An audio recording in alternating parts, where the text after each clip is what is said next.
sebelum kita memulai praktikum dengan judul metamorfosis, ada lebih baiknya kita terlebih dahulu mengerti apa itu makna atau pengertian dari metamorfosis. Nah, metamorfosis merupakan proses perkembangan fase hidup hewan yang dimulai dari tahap embrio hingga proses menjadi dewasa, yang dimana memiliki perbedaan bentuk dan juga fungsi tubuh pada setiap fasenya melalui pertumbuhan sel dan juga diferensiasi sel. Nah, metamorfosis dibedakan menjadi dua, yaitu metamorfosis sempurna dan metamorfosis tidak sempurna. Yang pertama ada metamorfosis sempurna. Metamorfosis sempurna atau yang lebih dikenal dengan holometabola adalah proses metamorfosis pada hewan yang dimana memiliki bentuk larva yang sangat berbeda dengan bentuk dewasanya atau yang disebut dengan imago. Hewan yang disebut melakukan metamorfosis sempurna dikarenakan memiliki siklus yang lebih panjang dibandingkan dengan hewan yang melakukan metamorfosis tidak sempurna. Adapun tahapan dari metamorfosis sempurna yaitu terdiri atas telur, larva, pupa, dan imago atau bentuk dewasa. Nah, contoh hewan yang melakukan metamorfosis sempurna yaitu ada kupu-kupu dan kodok. Yang kedua yaitu metamorfosis tidak sempurna. Metamorfosis tidak sempurna atau disebut juga sebagai hemimetabola merupakan proses metamorfosis di mana nimfa atau hewan muda memiliki bentuk yang menyerupai hewan dewasanya atau yang disebut juga dengan imago. Tahapan metamorfosis tidak sempurna ini hanya terdiri dari tiga, yaitu telur, nimfa, dan juga imago. Umumnya metamorfosis ini terjadi pada hewan jenis serangga seperti pada belalang, pada capung, dan juga pada jangkrik. Baik, yang selanjutnya itu ada tujuan praktikum dengan judul metamorfosis, yaitu ada 4 tujuan. Yang pertama, untuk menjelaskan jenis-jenis metamorfosis. Yang kedua, untuk menjelaskan tahap metamorfosis pada katak. Yang ketiga, mampu menjelaskan faktor yang mempengaruhi metamorfosis katak. Yang keempat, mampu menjelaskan perbedaan metamorfosis dan juga regenerasi. Yang selanjutnya itu ada alat dan bahan yang digunakan dalam praktikum ini. Yang pertama itu dari alat. Alat yang digunakan dalam praktikum ini, yang pertama ada sendok plastik, yang kedua ada gelas plastik yang digunakan sebagai tempat untuk mengisi air dan juga sebagai tempat kecebong yang diambil. Dan yang ketiga itu ada wadah, yaitu digunakan sebagai tempat untuk kecebong yang akan diukur. Dan yang keempat ada penggaris, yaitu sebagai alat untuk mengukur ukuran tubuh kecebong. Kemudian yang selanjutnya itu ada bahan yang digunakan dalam praktikum metamorfosis ini, yaitu ada kertas label, kemudian ada air yang digunakan sebagai tempat untuk berkembang biaknya nanti kecebong. Yang selanjutnya itu ada hidrilla, itu sebagai sumber oksigen bagi kecebong. Dan yang terakhir yaitu kecebong, yaitu bahan utama dalam praktikum ini yang akan digunakan sebagai bahan pengamatan. Baik, untuk prosedur kerja yang saya lakukan, yang pertama yaitu saya mencari kecebong terlebih dahulu. Saya mencari kecebong bersama teman-teman saya. Kemudian sesampainya di rumah, saya membersihkan wadah yang akan digunakan sebagai tempat kecebong. Kemudian setelah dibersihkan, wadah tadi kita isi dengan air. Selanjutnya air yang kita isi tadi kita ukur.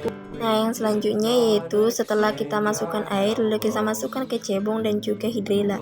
Nah, setelah langkah yang tadi, langkah yang selanjutnya yaitu di sini saya melakukan pengamatan pada kecebong. Pengamatan yang saya lakukan ini yaitu dengan mengukur ukuran badan kecebong yang dimulai dari ujung kepala kecebong sampai pada ujung ekornya.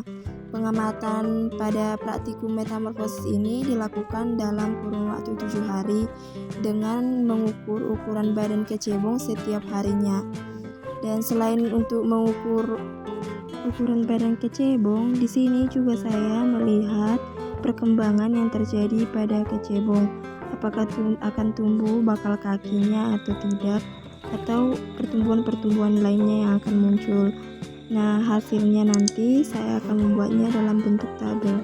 Nah, teman-teman, setelah saya melakukan pengamatan, di sini saya memberikan data dari hasil pengamatan saya mulai dari hari pertama sampai hari ke-7 pengamatan yang saya buat dalam bentuk tabel.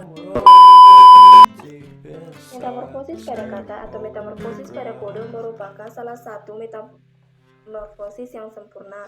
Fase metamorfosis pada kodok terdiri dari tahap telur, kecebong, kodok muda, dan kodok dewasa. Yang pertama yaitu telur. Pada awalnya, kodok betina dewasa akan bertelur, kemudian telur akan menetas dan menjadi kecebong dengan memakan waktu 10 hari sampai 1 bulan. Telur kodok akan menetas dan menjadi kecebong yang menghabiskan hidupnya di air.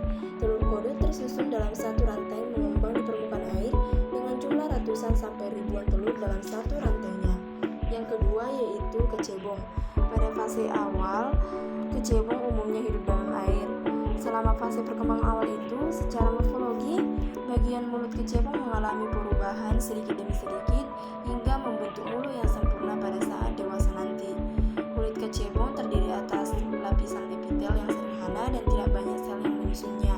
Pada perkembangannya dalam metamorfosis, sel-sel penyusun kulit kecebong akan menjadi kompleks sehingga lebih banyak sel yang menyusunnya, misalnya sel kelenjar. Yang ketiga yaitu kodok muda. Pada tahap kodok muda, kuntum paru-paru akan mengalami proliferasi dan diferensiasi sehingga membentuk alveolus. Pergantian sistem tersebut ada kalanya menjadi masa krisis apabila regresi sudah berlanjut dan akan tetapi organnya belum berkembang.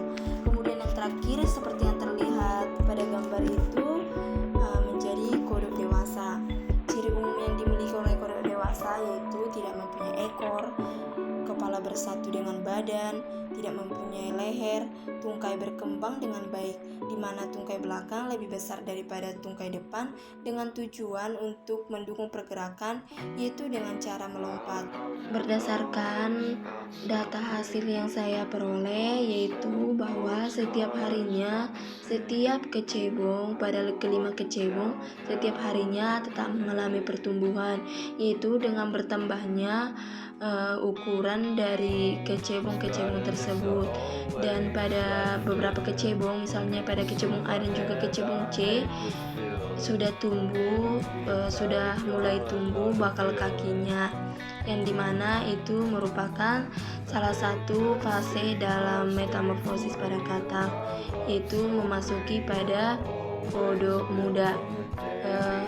Ada beberapa hal yang mempengaruhi dari cepat lambatnya perkembangan dari kecebong-kecebong tersebut. Misalnya faktor eksternal yaitu ada faktor lingkungan, faktor kualitas air, nutrisi, dan juga parasit di sekitarnya. Dan dari faktor internal yaitu ada faktor umur, faktor kemampuan beradaptasi, faktor hormon, dan faktor ketahanan pada penyakit. Nah, tadi kan saya sebutkan bahwa ada salah satunya itu faktor lingkungan. Menurut jurnal yang saya baca dari Ningsida KK tahun 2013 menyatakan bahwa suhu yang hangat bisa memberikan peluang bagi berudu untuk melakukan pengoptimalan dalam perkembangannya. Setelah melakukan praktikum dengan judul metamorfosis, ada 4 kesimpulan yang bisa ditarik. Yang pertama, metamorfosis dibedakan menjadi 2, yaitu metamorfosis yang sempurna dan metamorfosis tidak sempurna. Apa perbedaan dari keduanya itu dapat dilihat pada layar. Kemudian yang kedua yaitu proses metamorfosis kodok. Secara umum, urutan metamorfosis pada kodok ini terbagi menjadi 4 fase, yaitu yang pertama fase telur, yang kedua fase berudu, yang ketiga fase katak muda, dan yang terakhir itu ada fase katak dewasa. Yang ketiga yaitu faktor-faktor yang mempengaruhi metamorfosis, dibagi menjadi faktor internal dan faktor eksternal. Faktor internal yaitu ada faktor lingkungan seperti kualitas air, ada tidaknya parasit, dan juga nutrisi yang diberikan. Kemudian dari faktor internal yaitu ada perbedaan umur dan ketahanan terhadap penyakit. Kemudian kesimpulan yang keempat yaitu perbedaan metamorfosis dan dengan regenerasi. Metamorfosis merupakan proses perkembangan fase hidup hewan yang dimulai dari tahap embrio hingga menjadi dewasa yang memiliki perbedaan bentuk dan fungsi tubuh pada setiap fasenya melalui pertumbuhan sel dan diferensi sel. Sedangkan regenerasi merupakan kemampuan beberapa hewan untuk menggantikan bagian tubuhnya yang hilang, yang biasanya disebabkan oleh kerusakan, luka, maupun autotom.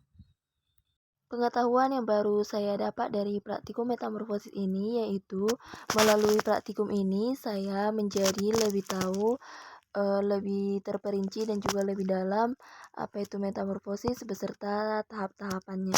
Kemudian yang kedua, pengalaman baru yang saya dapat selama praktikum metamorfosis yaitu pada praktikum ini saya baru pertama kali untuk menjaga dan juga merawat kecebong, dan di sini saya baru pertama kali melihat perkembangan proses metamorfosis pada katak secara langsung. Untuk kendala yang saya alami selama melakukan praktikum ini yaitu saya terkendala dalam mencari kecebong dan juga saya terkendala dalam mengukur karena kecebongnya sangat lincah dan gerak cepat.